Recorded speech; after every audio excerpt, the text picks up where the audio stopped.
मेरी जो माँ है वो उनको कैंसर है, वो 2017 में डिटेक्ट हुआ। मेरे फादर इन लॉ को कैंसर हो गया था कि मेरे को चक्कर आया या कुछ, और मैं फ़ौरन से डॉक्टर के पास गई। और सरप्राइजिंग, शॉकिंग कि डॉक्टर्स ने मुझे बोला कि ब्रेस्ट में आपके कैंसर है। 5-10 टेस्ट करने के बाद उन्होंने डिक्लेयर कर दिया।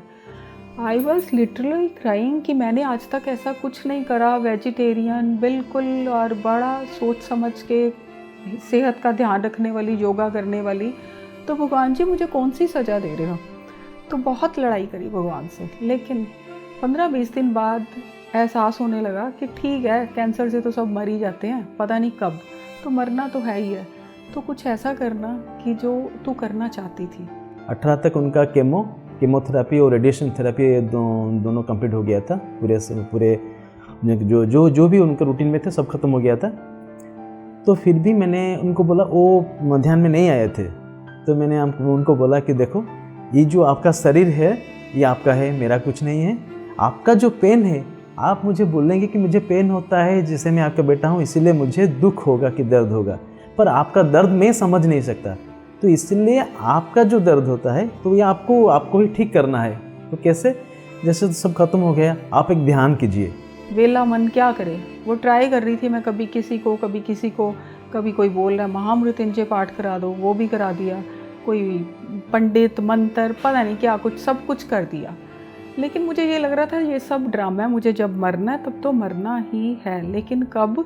एक ही डर था मुझे कि मुझे पेनफुल डेथ नहीं चाहिए। तो मैंने वो मेडिटेशन ज्वाइन कर ली और मुझे अच्छा लगने लगा। मेडिटेशन करते करते मैं लुधियाना से, सुषमा सराफ जी कोलकाता से हैं, उनकी मेडिटेशन में जुड़ गई। और फ्रेंड्स, मैं आपको इतनी खूबसूरत बात बताऊं कि जब मेरी कीमो होती थी तो उनका उधर से वो टाइम होता था मेडिटेशन का, और मैं मिस नहीं करना चाहती थी। तो मैं डॉक्टर को बोलती थी, नर्सिस को, कि फटाफट मेरे ये आप कीमो लगाओ, मैंने फटाफट अपना मोबाइल ऑन करना है। अदरवाइज़ वो मोबाइल नहीं देते थे। तो उन्होंने देखा कि ये कुछ नहीं करती, हेडफोन लगा के शांत होके बैठ जाती है। तो मैं वो बस अपनी कीमो की वो जो पॉइज़न वाली मेडिसिन को ऐसे देखती थी कि ये मुझे गोल्डन लाइट मेरे अंदर जा रही है, क्योंकि वो मुझे मेडिटेशन से थोड़ा थोड़ा समझ आने लगा कि आप जैसी वाइब्स दोगे वो चीज़ वैसे ही काम करेगी। तो मुझे पता ही नहीं लगता था कि कब मेरी कीमो ख़त्म हो जाती थी और मैं मेडिटेशन अपनी एंजॉय करके घर आ जाती थी। तो पिरामिड में बैठने से बोले कि बहुत फ़ायदा होता है तन में, मन में। तो मम्मी को एकदम वो हो गया कि हाँ, एक पिरामिड तो घर पे बनाना है। तो सबसे इंक्वायरी करने लगे कैसे क्या बनेगा। मनीष भाई, हरीश भाई और भी लोग सब ने बहुत हेल्प किया। कुछ ही दिन में पिरामिड अपने यहाँ 14x14 का पिरामिड रेडी हो गया। पीड़ा, जो कैंसर वाले पेशेंट जो पीड़ा भोगते हैं, वो उन्हें बिल्कुल भी नहीं हुई। वो जितना भी रहे बहुत ही शांति से, बहुत ही अच्छा से उनका दिन निकला। उसके लिए बहुत बहुत शुक्रिया पिरामिड को। तो उनको भी मैंने जो पिरामिड, श्यामकृष्ण पिरामिड है, वहाँ भी लेके आया था। तो ये शायद 2017 से वो करते आ रही हैं आज तक।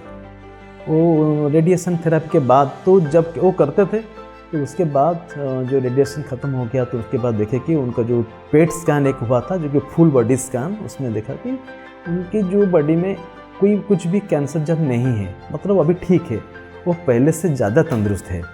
आप एक छोटा सा कदम ध्यान की तरफ लो, सोचो सिर्फ कि मुझे ये करना है, आपको वो हाथ पकड़ के बिठाते हैं। ऐसे हैं मेरे बाबा। तो मैं कैंसर से, फ्रेंड्स, अगर मैं निकल पाई मात्र 8 महीनों में, तो सिर्फ एक ही कारण, मेडिटेशन, ध्यान ध्यान ध्यान।